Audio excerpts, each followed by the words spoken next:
Good afternoon, everyone. It is 1 o'clock, so we want to go ahead and get started with today's webinar. We are so grateful that you are here. Today's training is Library Community Campaigns, and this is part of our Library Link Up webinar series. This is an opportunity once a month where we have various presenters from throughout the state who will help demonstrate things that are going well or lessons learned from a variety of topics through their library experiences. So we are very grateful for those of you joining us today, and especially for our presenters. Today we have J.C. Morgan from Campbell County, Sarah Flood and Gina Dubree from Breckenridge County, and Dima from Grant County, who are all going to be discussing successful library community campaigns at each of their libraries. We can take questions at any time in the chat box, and I will be helping facilitate those. In case of technical issues, please go ahead and use the chat pod as well, and I will help you through those. The copies of today's presentations were rather large in size, so I was unable to send them to you via email. I have included them here for download. They'll also be available at the end of the presentation today. We are recording today's session, and it will be available on our archived webinars page within 1 week. Those of you attending will also be able to you'll get your certificate within 1 week as well. And without further ado, I want to allow as much time as possible for each of our presenters. J.C. Morgan from Campbell County is going first, and I'm going to go ahead and turn it over to him, J.C. Well, can everybody hear me? Is the sound coming through okay? Yeah, all right, it's showing up on the screen, so I'm assuming that you can hear me. I'm J.C. Morgan, and I'm at Campbell County Public Library, and I'm going to talk about Drop Your Drawers, which is kind of a fun campaign. We've been doing it for about 3 years now, and it's been very successful for us. It's a different sort of campaign, mostly because of the name. I think it sticks with people. But it has some really important community impact. One thing is, in this first question, why, the barriers to children in the learning environment. There are so many of them. Non-supported parents. Up here, we have a real big problem with transients, just kids moving from one school to the other. In fact, I was just talking to Wayne Ox. He used to be the state librarian, and Wayne is actually mentoring a child who is supposed to be in the 3rd grade, and that child has never been to school. Not one day in his life. He just slipped through the cracks. But now, when he's supposed to be in the 3rd grade, he's actually just learning his letters, which is really sad. But screen time, I mean, there's a large population of kids here who are,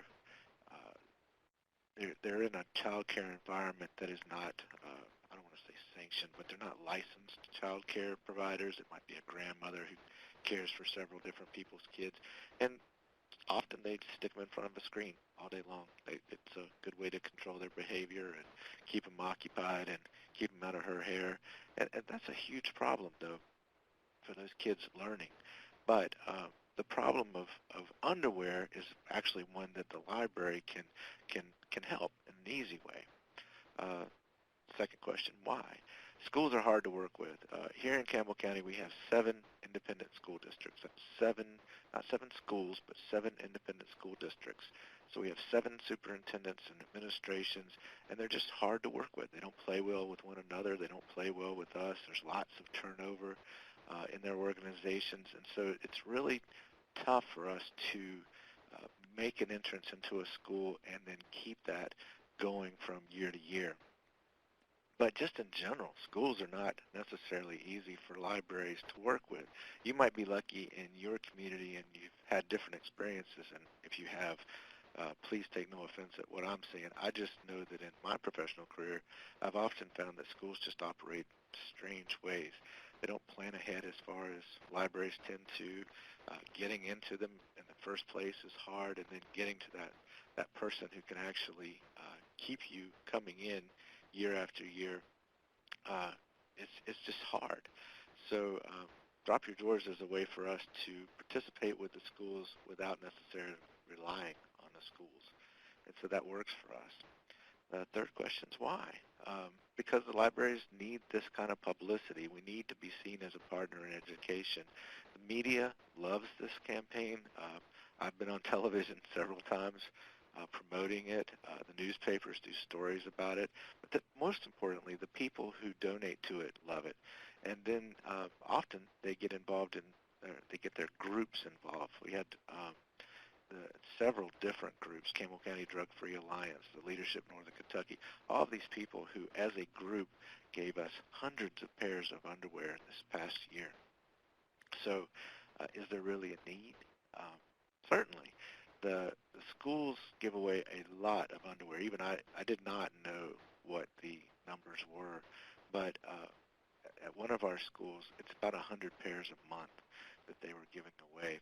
The FRCs, the Family Resource Centers that do that, they don't have a lot of money. State aid has been stagnant or cut over the last few years, and they're just seen as since they're not really paid for by the school, they're easily they get victimized a lot by school administrations. They get their staff get tasked with other things, but they're providing a really vital part of the educational experience for a lot of kids, because their goal is not necessarily teaching a kid, but keeping a kid in the learning environment by whatever means necessary. They're the ones that send home meals over the weekends and at night, and all of that runs through the FRC. Is a really important part of what the school does to keep the kids learning. So that woman I'm pointing at there in this slide, her name is Debbie Ongst, and Debbie is the wife of Wayne Ongst, the former state librarian who's beside her. This is actually his retirement. The woman on the end, her name is Amber, and she's married to Wayne's son, who's right there next to her. And Amber actually is a Family Resource Center coordinator now. She helped me sort underwear just last Friday. So Debbie was part of a program that did mentoring to kids. That's why Wayne does the mentoring to kids, because Debbie was involved with that. And she was teaching a class, and I was learning to be a mentor. And she mentioned underwear, clean underwear that fits, as a barrier to kids being in the learning environment. They soil their underwear. They come to school with no underwear or with soiled underwear from the very beginning, and they have to be taken out of class. And while they're not in class, they're not learning. The parents have to get off their jobs, come in, give them new underwear. So having underwear there on site to put that kid in is really vital to keeping that kid in the learning environment. So Debbie said that, and I thought about it and kind of put it to the side. And then a couple of years later, maybe 3 years later, this woman from the Campbell County FRC, she came to me and she wanted us to do a coat drive. I did not want to do a coat drive. Coats are big, coats are bulky, coats have bugs in them. I just did not want to deal with coats at all. But I thought about that, and I thought about the underwear, and I thought, well, here's a way that we can help. If we take packs of brand new underwear, we don't take any unpackaged underwear. Any unpackaged underwear, we either give it to the Salvation Army or it goes straight to the dumpster. We've literally got clearly used underwear donated to us. We have no part. But clean packages of underwear is fairly easy to handle. So that's what clicked. And the lady from the Family Resource Center liked it, so we stuck with it. So will it be successful? I think that question's already been answered. It's been a lot of success. Here I said, save one starfish and you've saved one, at least one. But already we've seen a lot of awareness of what is going on in our schools created by this campaign, because it starts other conversations and it resonates with the community. And it resonates with individuals. So yes, definitely, it's going to be successful because it already is. Here's a whole bunch of stuff you can read about how successful it's been. The key here, the point of this slide, which isn't really written, is that groups are huge in our donation drive. We have anonymous groups like law firms who will come in and literally hand us 200 or 300 pairs of underwear. They want no credit for it whatsoever, but they do it. Other groups are definitely do want the notoriety. We put it on our social media pages. We put it on our website. Um, we give them all the credit because they that they deserve, because they're well over half of what we take in underwear every year. So people who donate, sometimes like Leadership Northern Kentucky, it's 500 pairs at a time because there's 70 people in the class, and they can pull that number together very easily. Um, I get out and I speak to these groups. We go and afterwards. A lot of times I write thank you letters to all of them, but groups are huge. One thing that's on there is the lady with 185 pairs of underwear. Um, Her granddaughter had a bladder problem. That's said right there on the screen. But what isn't written is that her granddaughter lived with her because her daughter had died. So this woman was kind of dealing with a kid with a bladder problem that was medical. And once she got her through that, she's had a huge heart for Drop Your Drawers. And so you get little stories like that, too. Um, our total this past year was 7,700 pairs of underwear, 7,784, so almost 7,800. That's a lot of underwear. That's almost $15,000 worth of underwear. When we were sorting it, we put it in just two huge stacks of male and female. And I said, look at that. That is $15,000 laying there on the floor that we were given to these family resource centers, and they are so grateful. Statewide, the number's closer to 27,000. So some libraries get 100 pairs. One library just got 7 pairs this last year, but any number that you get is a kid is going to go in the butt of a kid, and that's what's important. So don't get dismayed by our number. Our number is huge. I am so proud of it. The first year, our goal was 3,000 pairs, and we got 5,000. The next year, we set a goal of 6,000, and we got over 7,000. This past year, we kept it at 6,000, but we got almost 8,000. So we're going to keep it at 6,000, but you whatever you get, the family resource centers are going to appreciate. And doing it is really easy. All you got to do is tell me you want to do it. If your library is interested, I'll be happy to sign you up. Signing up is just me putting it on an Excel spreadsheet. That's all there is to it. There's only one rule, and that is I want your total, whatever you get. That way I can press other people when I say, we put underwear on 27,000 kids this last year. We had 27,000 pairs of underwear donated to us. I think that's a number that has impact. But we'll help you. If you do want to get involved, we give you cool stuff, lots of cool stuff. And part of it is this flyer here.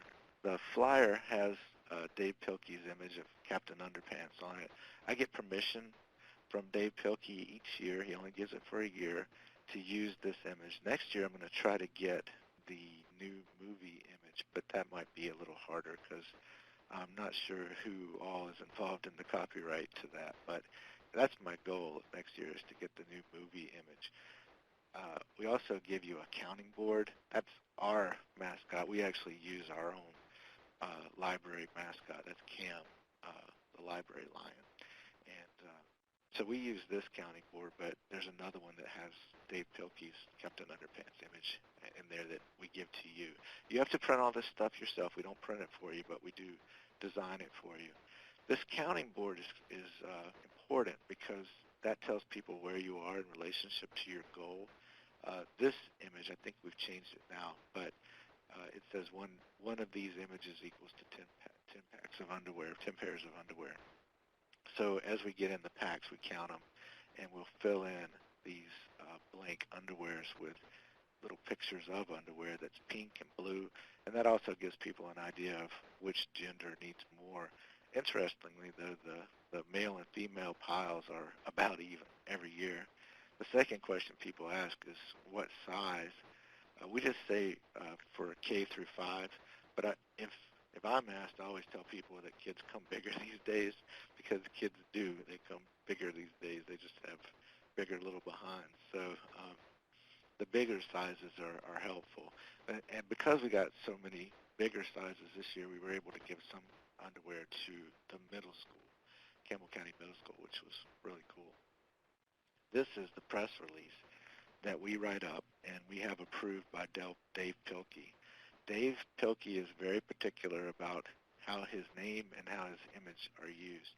So I guess it's a second rule. You can't change the images that we give you, nor the press release that we give you. There's some places where you can fill in your library's name and things like that, but for the most part, it's a cut and paste operation. You can't change it. The Excel file that we also give you, all you do is just for all of the weeks of your campaign, you fill in the numbers. Here it says 250 for all of them. And then as you fill it in, you'll see another image where this red line goes up. And we put that on social media and on our website just to show people where we are, kind of a United Way sort of idea. We have stickers. We put stickers, and again, we just give you the image. You have to have the stickers printed yourself. But we put a sticker on everybody who donates, sort of like an I voted sticker. It just goes on their lapel. And people love those. Kids love them because they have the Captain Underpants image on there. But we always have people who are after the sticker. And so that's kind of fun. We give you the one with the image with Captain Underpants on it, but we use our own logo, our own mascot in there, Cam. A really cute image of him with underwear all over his head. So people ask me about the name, and you're welcome to change the name. I really don't care what name you use. The important thing is that we get underwear into the schools and keep those kids learning. My wife came up with this Need Your Knickers, but if Drop Your Drawers offends you or anybody in any way, change it. I checked it out by before we started all this, when I was talking to groups about us thinking about this campaign, I would just mention the name and see what the reaction was. It was always laughter. Never had anybody come up to me after a presentation and say, I really don't like that name. Over the 3 years, we've had 2 complaints about it, one this year and one the first year. First year it was a grumpy old man. He said that he didn't want his kids to be in that, and I thought, but your kids live a pretty sheltered life. If Drop Your Drawers is the worst thing they see. And then this last year, a lady was kind of half complaining. She said, in these sexually charged times that we live in, it might not be a good name, but we decided to stick with it anyway. We thanked her for her comments. So this is the result. Kids get clean underwear that fits. That's what we're after. We just want to keep those kids in the learning environment, and that's the goal of the campaign. It has all these other ancillary effects, but the goal is just to keep those kids learning, and that's wonderful. So if you want to join, glad to have you along, and appreciate your time very much. This is my contact information here, and you are welcome to write to me and look at our website and decide if you want to be a part of it all. If you do, it's really easy. I doubt you'll have any negative. The more publicity you can put behind it, the more successful you'll be. But for us, it's just been a wonderful experience. So that's all I have to say about that. Thank you, JC. We do have one quick question from King. He said, does changing the name of the campaign affect the ability to use Mr. Pelkey's images? It would, because he approves that image, and that's not, there are parts of that flyer that are customizable, but the name is not one of them. So you would have to get with Scholastic and get a permission to use his image with your name. Okay. Thank you. For the sake of time, I am going to go ahead and move on. Thank you so much, JC. Always a great reminder of the success of this campaign, and it's wonderful to see it growing from year to year. I'm going to go ahead and move on to our Breckinridge County Public Library presenters, Sarah and Gina. I turn it over to you. Thank you. I'm Sarah Flood, and I'm the Director and Teen Librarian at the Breckinridge County Public Library. And my name is Gina Dubree. I'm the Children's Librarian at the Breckinridge County Public I'm going to talk to you all about the 5K. Just a little bit of pros and cons. We've done this the past 2 years. The first year we decided to do it because the summer reading theme was Exercise Your Mind. We wanted to promote some healthy living for the community, and we also wanted to provide a free event where families can enjoy it together because most 5Ks are fundraisers. And believe it or not, we had several families participate in the 5K. We also want to provide the community with outreach. Just a few cons, stressing over everything. It is a lot to take in. The first year I didn't realize, but it's worth it. The paperwork, which I'll talk about a little bit more later on. You need lots of volunteers. And in the picture, I'm number 90 and Sarah is 92, and the rest are some coworkers. So it definitely takes a lot of your staff, and make sure your director is on board as well. And then also a con is the weather. It takes so long to plan that you're not sure what the weather will be like that day. Okay, just a few more information. Get help from others who have had a 5K. The first year that I did it, I got a lot of help from a friend who had done 5Ks in the past. She hooked me up with the right contacts. If it was a state or county road, it just kind of depends on where you're doing your 5K. The road department paperwork, you have to send in an application for a permit. The police will need to see the permit that day of your race. And you'll also need 2 letters to send to the state road department, again, depending if you're doing it on a county or state road. Notify the police. I didn't have to do this the first time because actually the county had did it for me, but definitely want to make sure that they are there. Liability, which I'll show later on our waiver. We put a waiver on each form to fill out to attend the 5K. Be sure everyone signs it. Don't have someone else sign it for them or anything like that. Just make sure. And then that day, provide forms for people who decide to register that morning. Don't give up and be persistent. It is a lot of work, and you want to make sure you ask as many people to help you with it. Most of all, have fun while doing it all. Here are some of our partners, actually all of our partners that have helped us the past 2 years. Sarah is going to talk about the first 2. Okay, the first one is Coalition for Change, and that is our county's group that has the tobacco ASAP money and drug prevention money. Their fiscal agent is Communicare, and Communicare actually lets us use their parking lot the day of the race, so where we can register people, where they can pick up goodie bags and things like that. And Communicare is the behavioral facility in our area, kind of helping people who have mental, emotional, physical disabilities. And they've been gracious enough to let us use their parking lot. And we get a monetary donation from the coalition because they see 5Ks as a way to prevent drug use because it gets people active. Southwire is actually a company that's in Hancock County, which is a neighboring county, but they have several employees that work in Breckinridge County, and they are always looking for what they call active events, things that will get people up and moving. So they were, this last year, a sponsor of our 5K. Gentry's General Store and Bluegrass Cellular Agents, we are lucky to have a business that was started up, it's been a few years now, but they do T-shirts there locally, and then they also are Bluegrass Cellular Agents. So we were able to get a donation of money from Bluegrass to help with the cost of the T-shirts, which they were done locally, which helped a lot.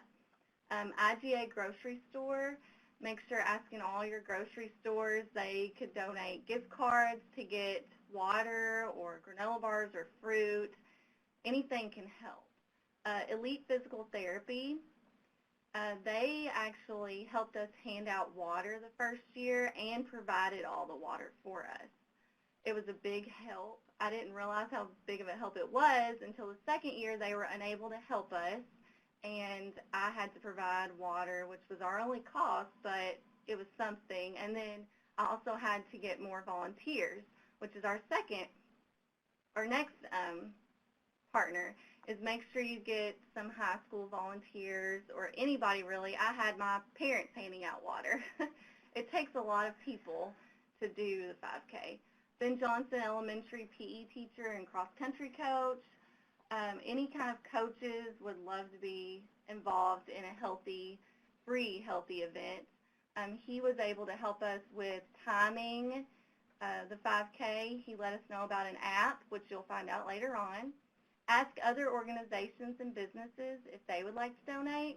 We had blood pressure checks last year from the hospital, so any organization, any extras that they are able to do the day of the event really helps. And then just a few items they could donate: water, promotional items to go in the bags, and money, of course, helps. Our cost of the event, the first year, we spent around $300 on T-shirts. Water was donated, some of the cost of the T-shirts. And we also paid for items to go in the goodie bag. We had 100 people in attendance. So the first year, we spent quite a bit more than the second year. The second year, we spent $30 on water. T-shirts were paid for the donated money, with the donated money, and then goodie bags were filled with promotional items from other businesses and items we had left over from other events. So a good way to use some of your leftover promotional items. It doesn't really matter if they don't, all goodie bags have the same thing in it. It's good to get rid of that stuff. And then our attendance, we had 150, so we gained 50 more people. Just remember, it's not easy, but it is worth it. It's a good event and gets a lot of people involved in the community. Make sure no other events are happening near the 5K to cause traffic. Last year, we planned our 5K the weekend before the fair, so we had a lot of trailers and all sorts of stuff coming through on the road we were doing the 5K on, and it was hard for the cops to control the traffic. So try to make sure there's no event. It takes more staff members than you think to help. You need every hand possible. You will need help on just about everything. Leave yourself plenty of time to plan. I start in January. The 5K isn't until June or July, so it takes lots of planning. Providing water during the 5K is necessary. We get lots of children during it because it is free, so we need to make sure you have water throughout the whole race. State or county road, that'll just depend on where you do it. Make sure you have signs and mapping out. You will have to map out. I didn't have to do this because we have had 5Ks in the past there, but if it is a new spot, you will need to make sure that it is 3.1 miles, and then you want signs telling people which way to go during it. Timing everyone. People who do the race want to know how long it took them to finish. Some are very serious about running, so they really wanted to know their times. Download the free app. It's called Race Timer. It works really well. You just push a button every time someone comes through the finish line, and then you can take the results and email them to yourself and put them on your website or Facebook or anything so people can find out their time. This was our theme last year. It was summer reading themed, Build a Better World and a Better You. Our 2018 theme is Rock and Run. And here's our liability waiver, which you're more than welcome to use. I've used this from someone else who had done a 5K in the past, and I just made it for Breckinridge County Public Library. It's really to the point, and just make sure everyone signs one. Few pictures from last year. As you can see, it was all ages. We even have a mom pushing a stroller, so it is worth it. And here's Sarah talking about Junior Master. Okay, the Junior Master Gardener program was another program that kind of came out of summer reading. We started in 2013, and I think that was Dig Into Reading year. Our 4-H agent that year, she was new to the county, and she was kind of looking for some outreach spots that she could help. And after talking to her, she mentioned the Junior Master program. And for 4-H, they need to be at least age 9 for it to qualify as a certified program. So the first 2 years, we decided we would do 4th grade and up, so that way they could get certified. Then the next year, we had a lot of siblings, younger siblings of participants, so we lowered it to third grade, and we didn't keep it like a hard kind of rule that they had to be third grade. We had a few younger. This picture on the slide is actually from that year when it was third grader and up. And at that point, we had one bed and 2 mineral tubs. Then last year, we entered into another partnership, and this is also through UK Cooperative Extension, but we joined up with the Master Gardener program. They were really interested in teaching the children what they had learned in their program, knowing it could be a certified program for older children, but they were also interested in making it all ages, so we could have children as young as kindergarten through high school. That year we also had received a grant from, it was a STEM grant for girls in science, and we were able to build 4 more beds, and we were donated mineral tubs from some of the local farmers to use for some of the other plants. And on top of that, I guess this would probably be our second year of doing the program. Another extension agent approached us about doing a community garden. She was the FNet SNAP educator, and we talked to, it was a local housing authority there close to our Irvington branch, about doing a little garden in their kind of backyard. And that actually went really well, and now the people in the housing authority actually take ownership of that garden, and they make sure they have plants, they make sure somebody's there to weed and water the garden. So that was something fun that kind of came out of Junior Master. A few of the pros and cons, there were a few things that I didn't quite realize would happen when we were having a gardening program. But the main kind of pro for us was we were having children involved in healthy activity. Some of our summer reading themes have been things that kind of involve health, things like exercise your mind. So it was a great tie-in for summer reading. It's educational and fun. The children don't realize they're learning, so they get really involved in the garden. But they're learning everything from what are good bugs to have in your garden, what are bad bugs, all the way to how do I harvest my vegetables and herbs, and how can I use them in recipes. We've actually had a 4th extension agent come and do programs on healthy eating. So she's a nutrition agent, so she's taught them how to use just things in their garden. Some of the recipes are strictly things that we had in the garden and nothing else added. For the library, it's also a beautiful area. You can see that's this year's picture, the 2017 group. We have now the 4 beds. We have now more mineral tubs. The rock that was donated, this led to other partners. Our local rock quarry donated the rock because they wanted to support this program. The soil that was used in it, we got it at a discounted price from a gardening company because they wanted to be involved in the program. And then we've had local greenhouses donate some of the plants and seeds to make the garden. And the children, it's free produce. They can harvest the garden throughout the year or throughout the program. After they go back to school, they're not as involved with the garden. So at that point, it becomes almost like a community garden. We can have people come in and they can pick the tomatoes, they can pick the herbs. So it kind of changed a little bit after this year where we were kind of opening it more to the community. When we went to, these are kind of cons, but they're not, to me, major drawbacks. When we went to including master gardeners, we then had more adults, which was helpful because we had more kids. But sometimes you had too many leaders. We had to kind of think about, while somebody's presenting, we needed other people to watch the children. Since the library, we're not really presenting, a lot of times I would be the one to keep track of the children, but if they needed me to run an errand, like we needed a tool that wasn't here, or I need to go open a door for somebody to go in and out of the library, because it's both an indoor and outdoor program for us, we had to make sure somebody was keeping track of the children at all times. And kids, especially older kids, like to wander off, so we had to kind of think about that. We are using sharp objects because we have the gardening tools, but also things like paring knives, and you may not realize or think about it at the time, but those can lead to accidents. We've had a few small accidents with things like that. So we know now with younger children, we require adults, if they're not yet in kindergarten or just has started kindergarten, a parent must stay with them. And we also have more plastic knives and things now to keep them involved without giving them sharp objects.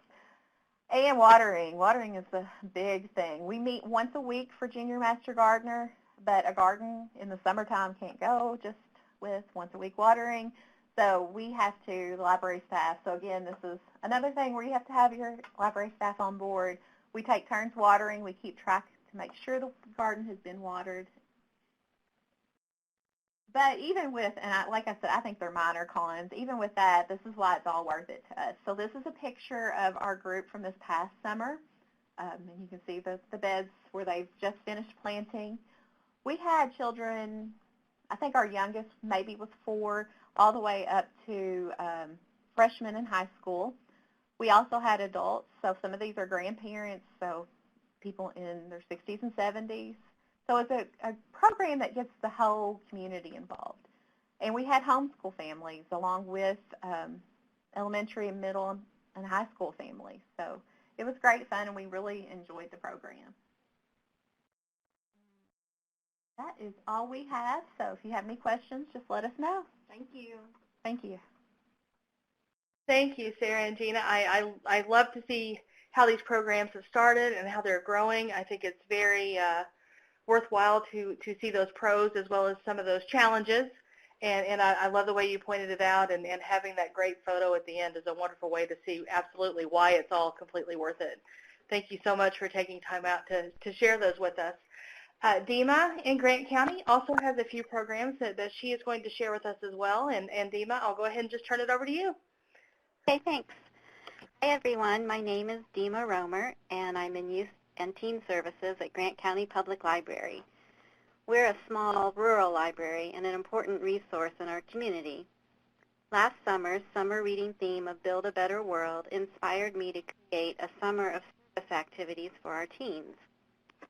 Teens are a prime demographic for community service and give purpose to their natural idealism. Our summer of service helped our teens by providing them with service hours, which some honor clubs and churches, and of course with summer activities that were empowering and inspiring as well as fun. Our community benefited in many ways, and you'll see this in our slides. The teens benefited, as studies show all teens do, from a sense of purpose and a feeling of community. I'd like to share some details from 4 of our service projects with you. And if you would like more information, I've put my contact and other useful web links at the end of the presentation. Dima, right before we go any further, we're getting a little bit of cutting in and out on your audio there. Does everything seem to be working okay on your end? I guess I could, do you want me to turn up the volume a little bit? We can maybe try that, and let's see if it helps. We're getting most of what you're saying, just a little word here and there is starting to cut out a little bit. Okay. I'll try to be thank clear. You. Okay, no, you're doing great. You're doing great. Thank you. I started planning by thinking of the basic needs in Grant County and the local organizations that provide services. Once I came up with these, I did some creative thinking and online research to come up with projects that I thought would help the community and be of particular interest to teens. I knew the teens would want fun activities that were doable but challenging, but I also looked for ones that would help them grow in empathy and awareness. It would be wonderful if you have a teen advisory board to involve them in this part of the planning, but despite my efforts, we don't have this. So for our community, I determined the needs as food insecurity and hunger awareness, residents with exceptionalities and their resources for our animal shelter, unplanned pregnancies, and senior care.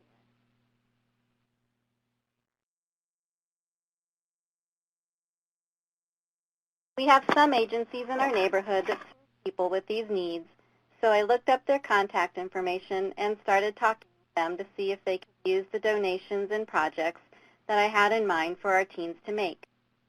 Then I also looked up some national agencies that serve these communities in a broader sense and found out how to donate to them.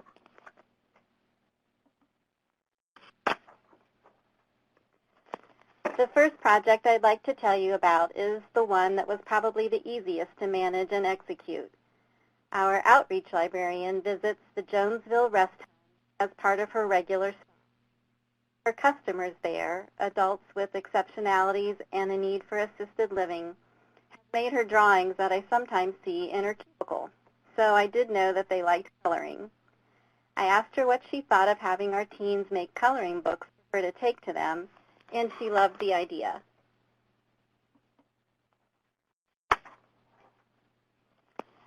The way we made the coloring books was to pair one teen with one outreach customer and tell the teen about their person, what he or she liked, and what interests they had. I think the teens responded to having this connection to someone specific that they were going to help. The teens then went online to find coloring pages with images based on what their special person particularly liked. We put the printed pages in folders, added their customer's name and a box of crayons, and then our outreach librarian delivered them for us. Here is a picture of them at work. I was surprised that none of them knew they could do this, go online and find coloring pages to print. So they actually gained some fun computer skills in the process. By the way, teens for our library's programming purposes include both middle and high school ages.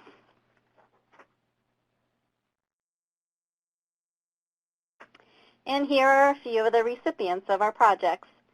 Some of them did not want to pose for the picture. I think we made 11 coloring books in all.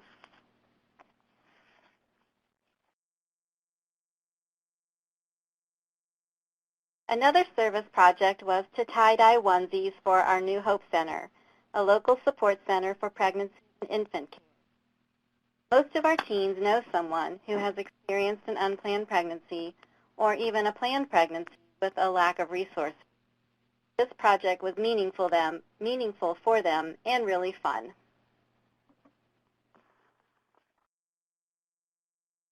I used Dharma Trading Company for supplies.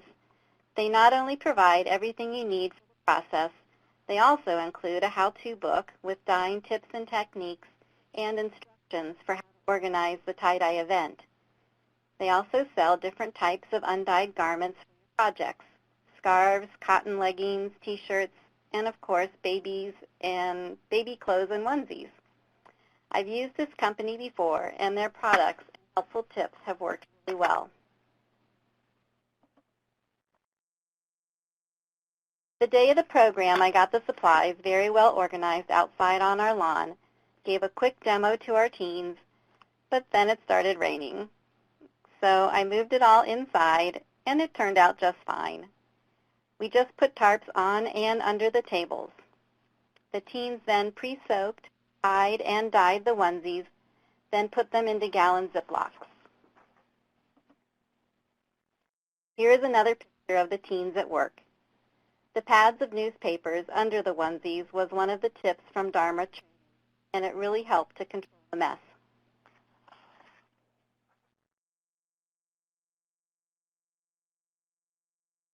After the teens put their dyed onesies in the Ziplocs, I took them home with me and let them sit in the bags overnight. In the morning, I rinsed them outside with a hose before popping them into my washer. You can see that they turned out beautifully. The happy customer in the middle is my grandson, and I couldn't resist dyeing an extra one for him.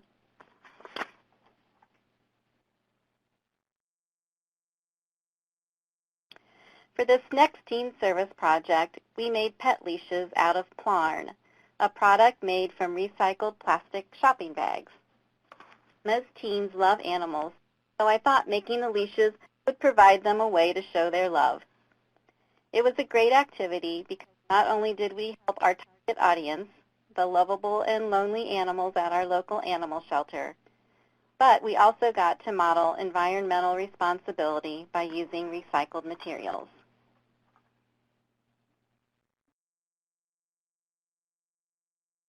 We partnered with a dynamic community helper and environmentalist who calls herself Sherry the Bag Lady. She makes lots of useful and attractive products from Plarn. She comes to our library regularly to teach and enlist our customers for her mission to save the world one bag at a time.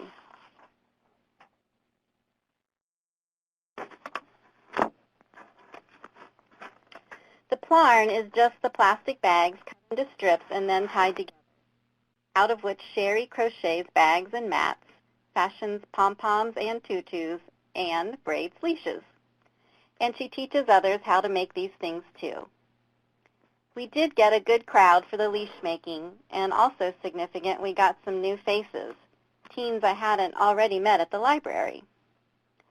The photo shows us making use of our discovery that table legs make very good anchors for braiding long dog leashes. Here is a proud teen and our finished product.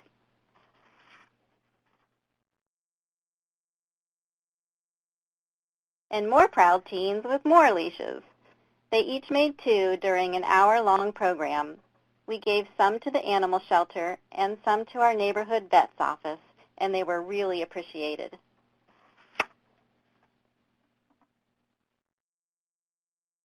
The last program I will highlight was our most involved. We hosted an Oxfam hunger banquet. It was such a unique and resonant experience. I definitely want to encourage you to consider hosting one at your libraries. I will share some details with you, but if you find yourself thinking about doing one, please don't hesitate to contact me because I learned a lot and I'd be happy to share even more with you.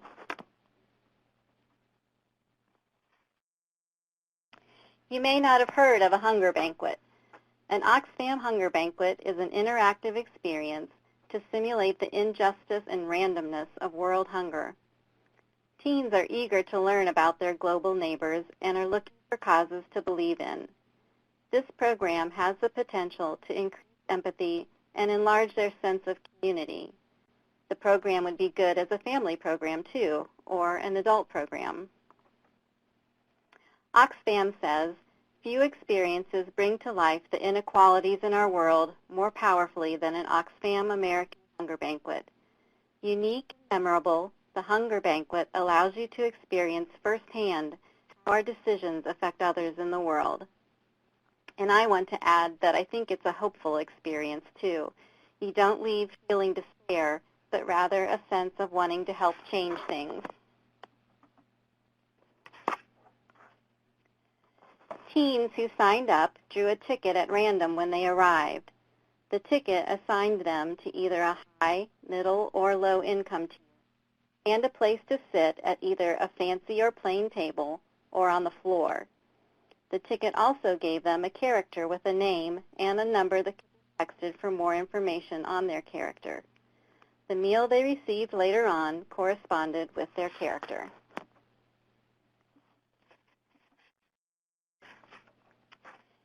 Here is what our hunger banquet looked like. If I had known how wonderful of an experience it would be, I would have scheduled it at a better time and invited whole families instead of just our teens, but it was still so very worthwhile. As you can see, the seating assignment was as much a part of the experience as the actual food they got to eat. The spoken parts of the event are scripted with things to say at certain points. The fates of some of the participants changed throughout the program, so that even though you may have started with a high-income group, you could lose it all in a drought and end up sitting on the floor with the low-income group. I invited a special guest, too, a local recent graduate who had been to Haiti on a trip. Her story made the abstract concepts more personal and real for teens.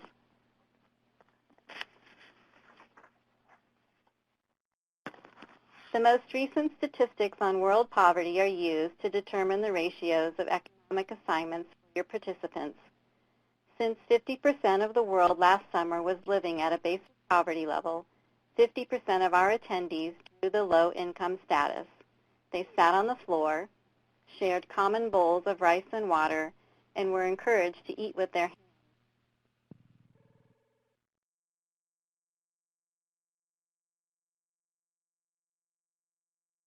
Here is our middle-income group. It was also explained during the program that the income levels are based on global standards. not the relatively wealthy U.S. So here you see that the middle income group is one that can afford rice and beans and maybe a table to sit at.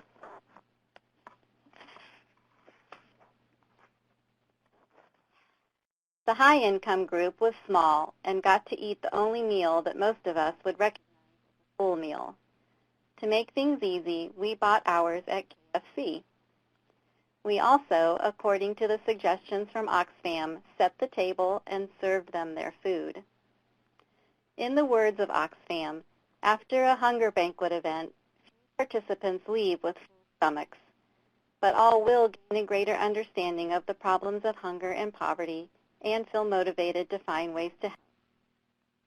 The teens who came said they learned a lot and were surprised with some of the facts and statistics about world hunger.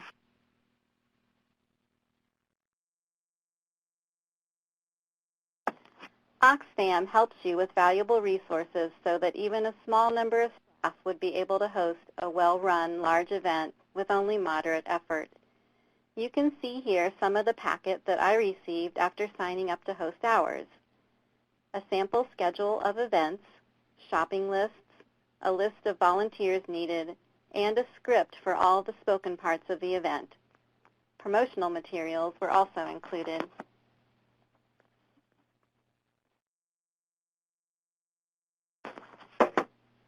The Hunger Banquet is the last program I will give details for, but I just wanted to quickly show you the other programs that were part of our Build a Better World Summer.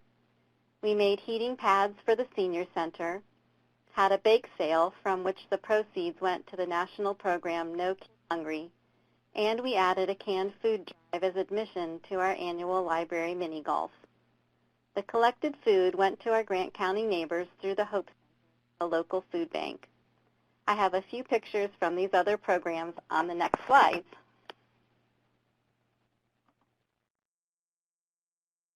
Here are the few teens that showed up to sew the heat packs for the seniors.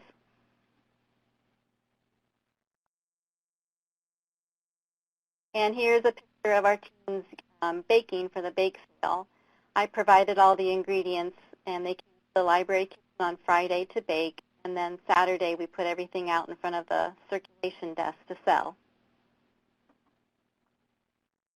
And here are pictures from our library mini golf, which we've done for the last few summers. It's always a lot of fun, and this year, adding the canned food drive, we were able to collect 3 really large boxes of non-perishable food to donate to our food bank. And here are a few quotations from teens who participated in our Build a Better World Summer.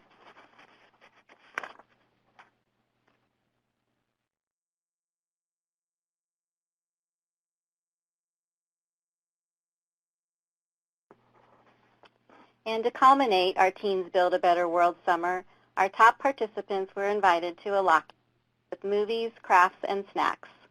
I think they felt really proud of all they accomplished.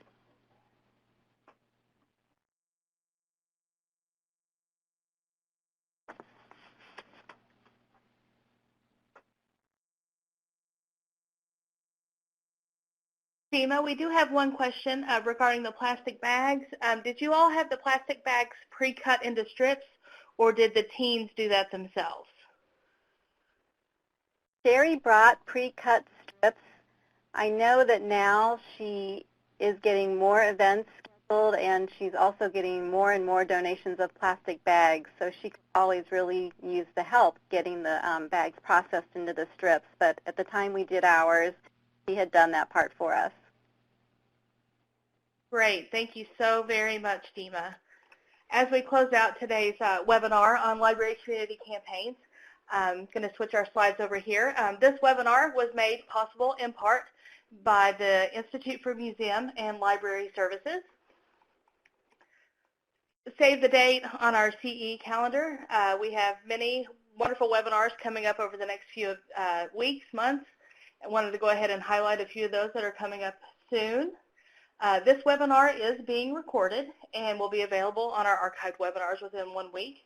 You will also receive your certificate of attendance within 1 week as well. You'll notice in the bottom of the screen here, just to the left of the chat pod, we have a new survey link pod that we are doing here at KDLA.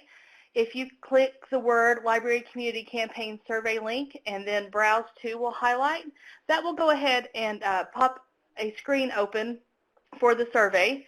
Our new webinar surveys are only 5 questions, and your responses are very important to us for our continued federal funding. We would greatly appreciate if everyone could go ahead and take a moment and complete that survey now. Definitely need to give another shout out and very thankful for all of our presenters taking time out of their schedules today to be with us.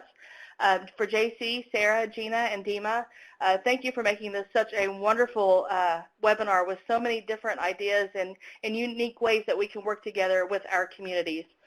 We can hang on the line for just a few more minutes. If anybody has any other questions, feel free to go ahead and type them in the chat box.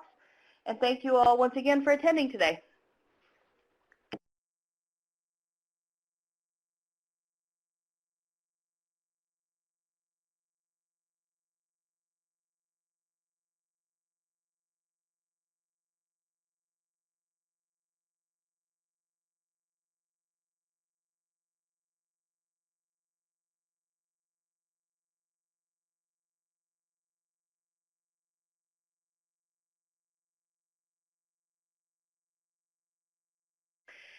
If there are no other questions at this time, we are going to go ahead and stop the recording of the webinar. Oh, okay. Caleb has just thought of a question. I'm going to give you, no, you're just fine, Caleb. Go right ahead. JC, I hope you're still hanging out with us. If not, Caleb, we'll make sure we get JC's contact information to you. Dima, there's a question from Michelle. Do you have instructions for the leashes?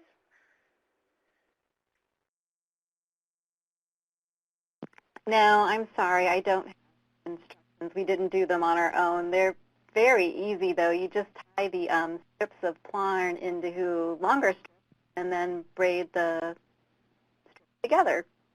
Okay. Michelle, we'll make sure that we get Dima's contact information to you as well. That way you could learn more about it and talk to her about it.